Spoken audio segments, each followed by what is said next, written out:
I'm here with Paige Olson, the creative play expert. This video is part of the series on why libraries are still relevant in our modern society. Paige, we've talked about gathering information from the library and bringing it home and to promote this creative play process with our children.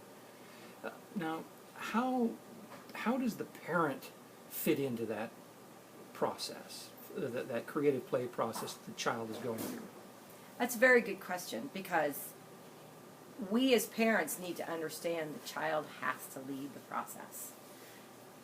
A little child, given the opportunity, I mean, how many times do we see kids in a high chair and they drop things, discovering gravity? They don't know what it is, they think it's a silly game, and we get tired of it, but they're learning something. They're curious, they explore.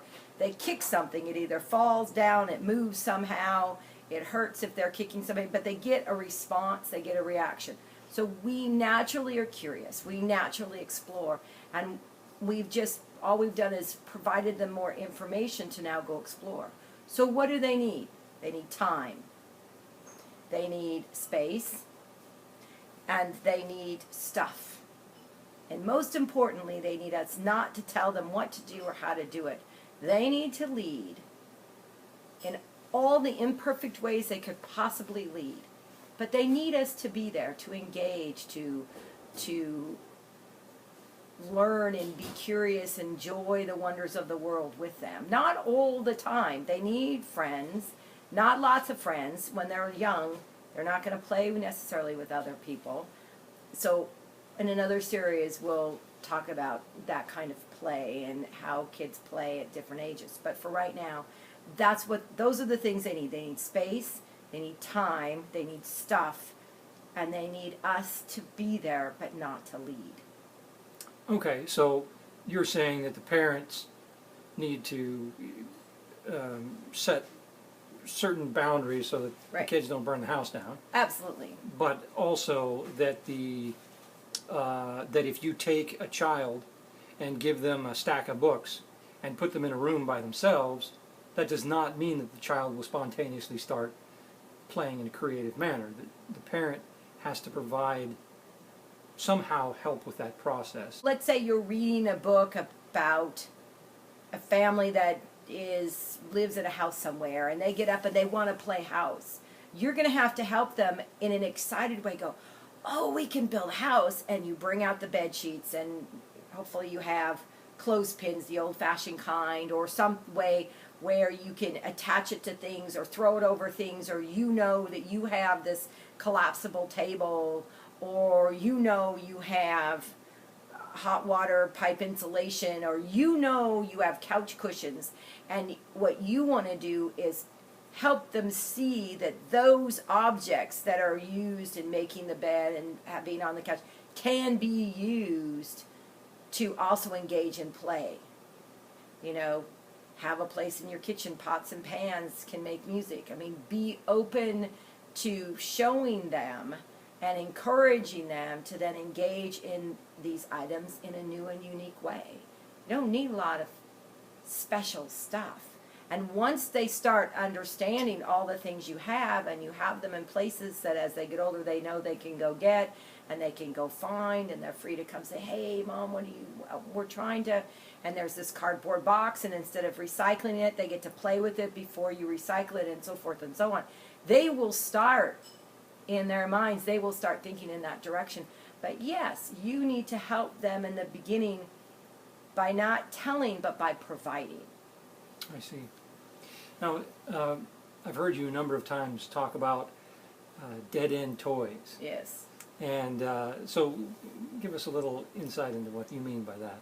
A dead-end toy is a toy that can be played in basically one way. Okay. You know, you build it and the car goes whoop-de-whoop, and maybe it has an elevator. But once the child is done with experimenting and learning what that toy does, they're done. It goes in the corner. If the toy can't be added to something else or included in something else or expanded upon and made bigger and changed and modified and all this kind of stuff, it's a dead-end toy, because their brain will be done. Well, so basically what you're saying is that the large percentage of toys that are available today in our society are dead-end toys. I feel that way. I mean, I have a very hard time finding toys in traditional places that have an engaging quality that can pass over ages, pass over time. Like you can find in a hardware store or a fabric store or a bedding store or something like that, toys that can take the shape of the mind of the child. I mean, little kids, you have these great toys where something, they have to twist something and it pops up, and push something and it pops up, and they may play with it for 6 months because they're so little. It takes them that long to be able to engage with all the different things.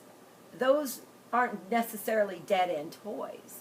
But as they get older and their imaginations get richer and they can do more things, they need something that can 1 minute be a house and the next minute can be a mine, and the next minute with a little bit of change can be a pirate ship, and then the next minute it can be a Conestoga wagon. I mean, they need to have that ability to kind of hop around as their brains do, and the only thing that can provide that is a lot of everyday stuff that they can transform because their mind tells them, hey, this could be. Yeah, you touched on a topic that you've covered a few times, which is this idea that a child's brain is very nonlinear. It tends to leap from place to place. It does. And so that things that they're playing with need to be able to, the same thing needs to be able to represent an object or an item or a concept, and what that thing represents can change at a moment's notice, and that's okay. Right. It's part of their absolutely. And it also needs to be, even if something is stationary, it needs to be something that the child can engage in and use in different ways. Because the mind, for example, I know our mother found it to be a horrible thing because she had to take scrap ends of carpets and sew them together to carpet our great room. And we just didn't have the money.